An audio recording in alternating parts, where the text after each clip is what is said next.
Olá, bem-vindos ao segundo episódio e hoje o time já está maior. A gente está aqui com os Borges, né? O Camilo, que já no primeiro episódio conseguiu fazer com que a gente aprendesse muito, e hoje com o Cláudio a gente vai ampliar isso no nível que muitas coisas que você acreditava que eram certas nem sempre são, mas hoje a gente vai explicar para vocês qual é a diferença e o que está por trás de todo o processo.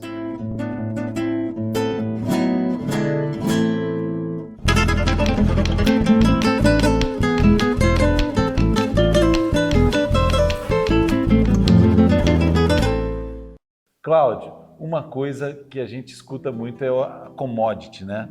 E pode ser uma costela. Pô, costela parece que é costela em qualquer lugar e o Camilo já vai falar um pouco mais desse corte de hoje. Mas antes de chegar na commodity, como que hoje o pessoal pode saber o que faz a diferença desde a origem para que ele não caia numa emboscada? A parte mais segura de se fazer isso é confiar naquele estabelecimento que você está comprando o alimento.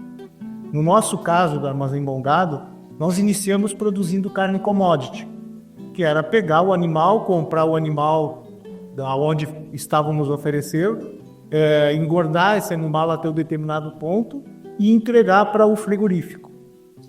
Só que economicamente essa operação nos últimos anos ela nem fica em pé, porque o custo de produção é muito maior do que a receita que um frigorífico consegue te entregar.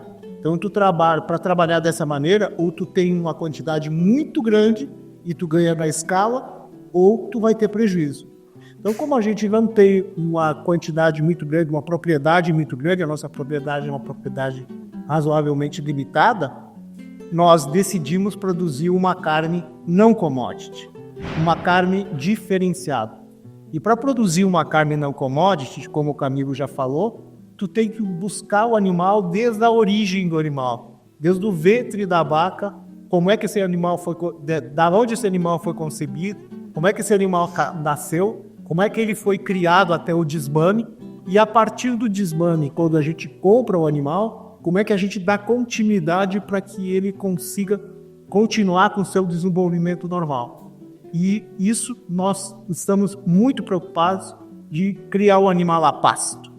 Por que criar a pasto? Criar a pasto é muito mais dispendioso, porque você precisa de uma área muito maior.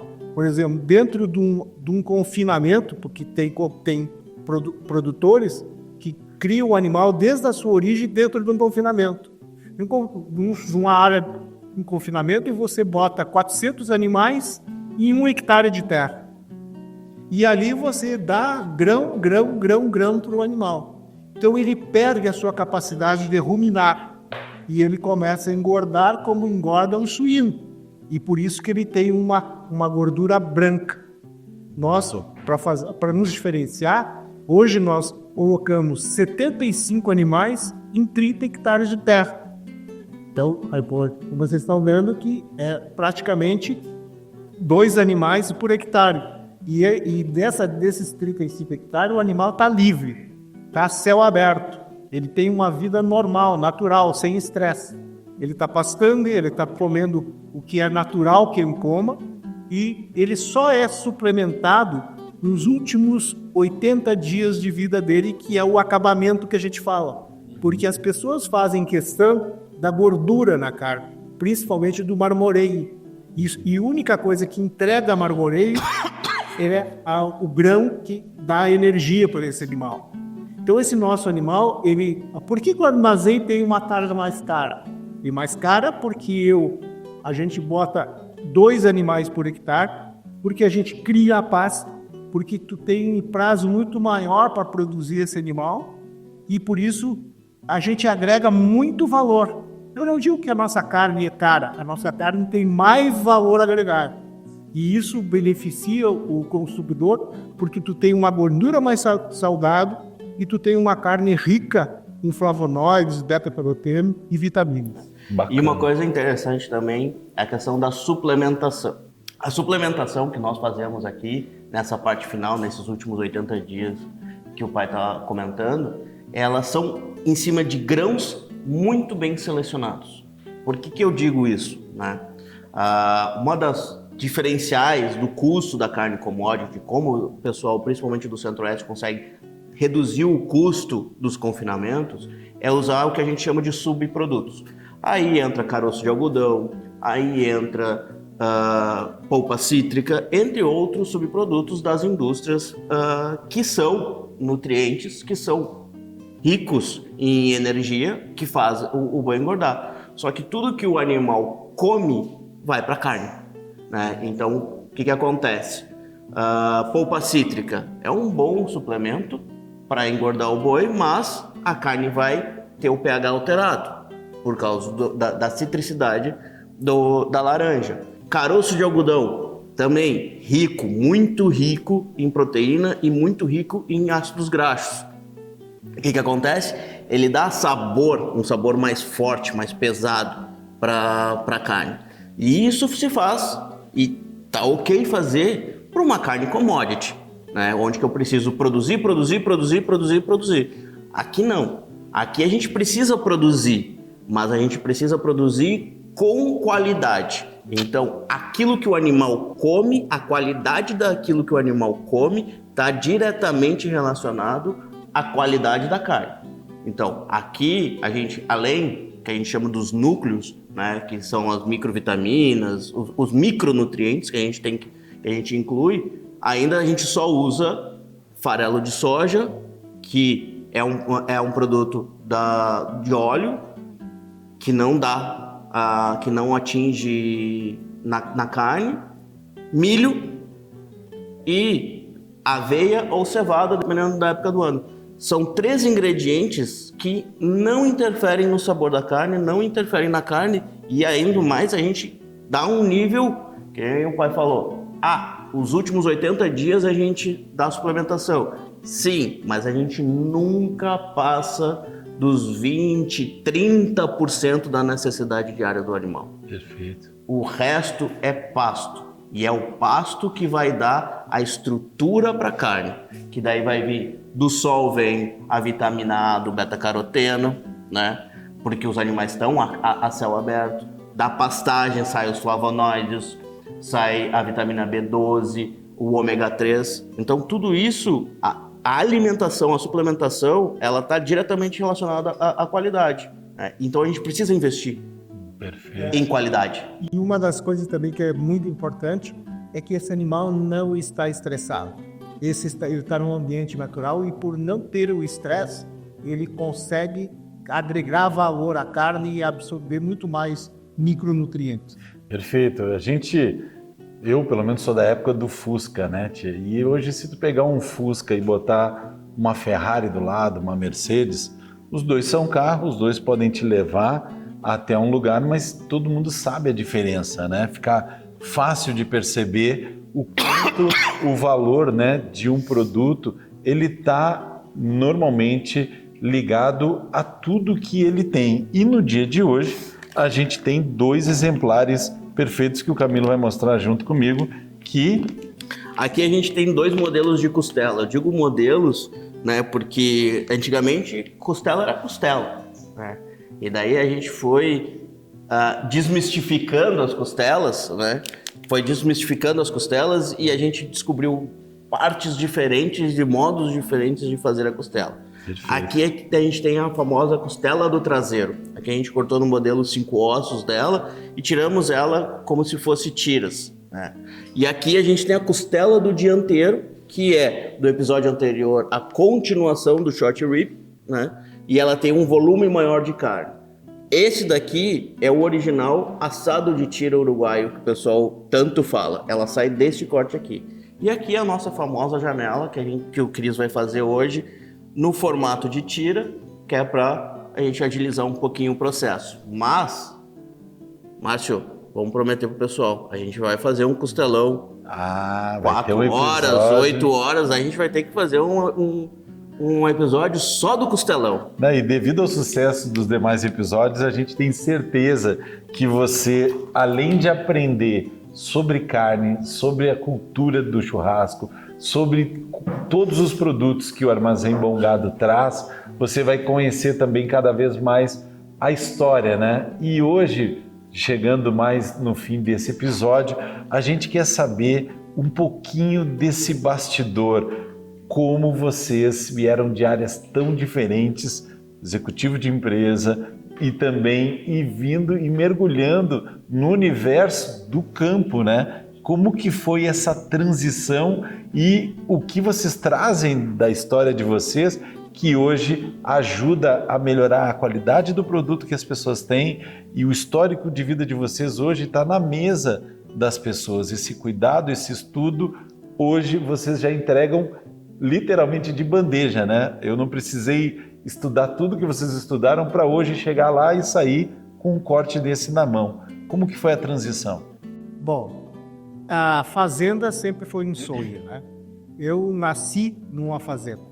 Em Inglaterra, em meados de 8 de idade, as férias eram sempre na fazenda, meus tios, meus avós. E isso era um sonho desde criança, né? E trabalhando no mercado financeiro, trabalhando em áreas ligadas à economia, a finanças, sempre pensando, um dia eu vou criar uma fazenda, sempre pensando nisso. E até que quando vai chegando perto da aposentadoria, né, tu começa a decidir o que vai fazer. Aí tinha, vamos morar em Portugal, vamos para o Nordeste e comprar um negócio e ficar lá no Nordeste, vamos tirar... E a gente, tudo isso chamava atenção, mas não empolgava. Aí nós resolvemos, vamos começar a visitar fazendas aí que querem vender para a gente dar uma olhada. Aí a gente andou no Rio Grande do Sul inteiro, vendo fazenda aqui, fazenda ali, e não sei mais aonde, até que surgiu aqui, perto de Porto Alegre, Eldorado do Sul, fica a 60 quilômetros de Porto Alegre. A gente viu tinha duas fazendas, uma fazenda de 270 hectares e outra uma fazenda de 230 hectares. E as duas ligadas e as duas queriam vender. Aí só que era uma fazenda que estava sendo cultivado árvores, né? Era acácia, plantação de acácia.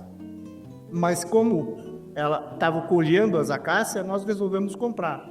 Aí compramos, só que para poder tornar uma área que era de acácia em pastagens de tratamento, nós tivemos que trabalhar toda a área. Esses 500 hectares foram estocados, eles foram cultivados, eles foram plantados, eles foram organizados, as matas ciliares foram adequadas e recompostas, as matas nativas foram também preservadas, porque hoje na fazenda deveríamos ter uma área de 100 hectares de preservação. Nós temos uma área de 160 hectares de preservação. Que trem. Sempre foi com a preocupação.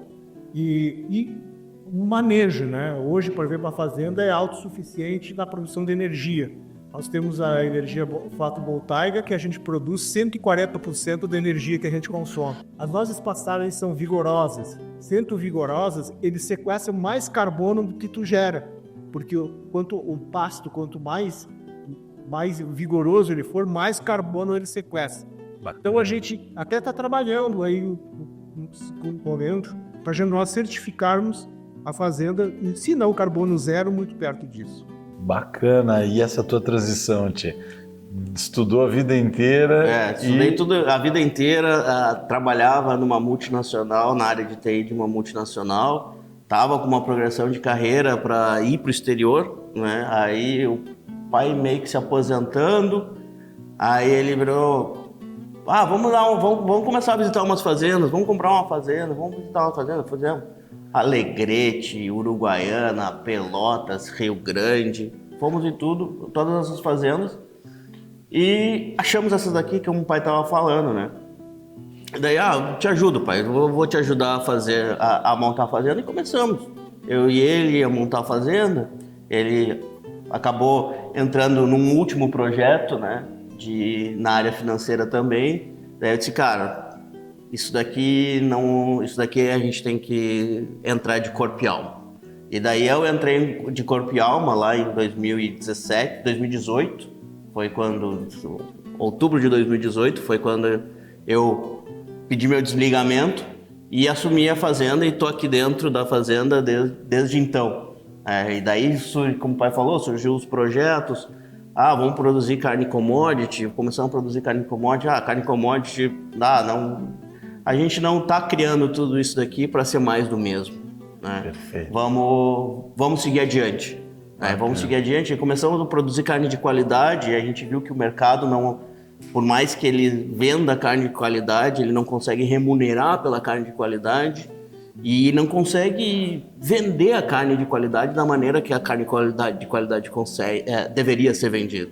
Daí disse, então se o pessoal não consegue vender, não sabe vender, vamos tentar nós vender, né?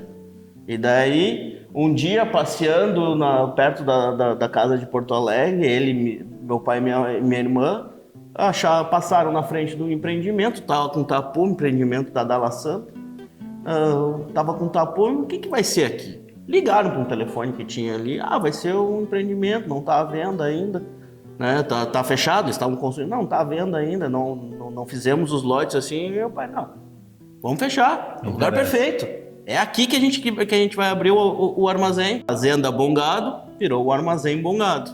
Que bacana. E hoje, esse episódio já chegando no final, para que a gente possa assar e mostrar para vocês essas peças assadas, a gente só tem a agradecer todo o empenho, conhecimento, energia e qualidade que vocês têm na vida de vocês, simbolizados num pacote e em todos os outros produtos que você encontra lá, desde a bebida, ao pimentão, ao que você imaginar, para colocar na fazenda, na mesa da sua família, a fazenda inteira lá, da origem até o final. E se você é de Porto Alegre ou se você já andou pela Zona Sul, sabe que não tem muitos lugares que tem isso. E eu vou te dizer que hoje, conhecendo toda a história da Bongado e nos próximos episódios, cada vez mais você vai se surpreender com tudo que eles têm para que você receba o melhor.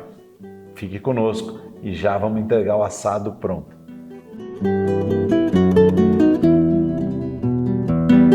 Aqui nós estamos com 2 peças, né? A costela dianteira, a costela do traseiro. Trabalhar sempre bastante com o osso para baixo e depois trabalhar as outras 3 lados dela, né? E dando uma virada devagarinho.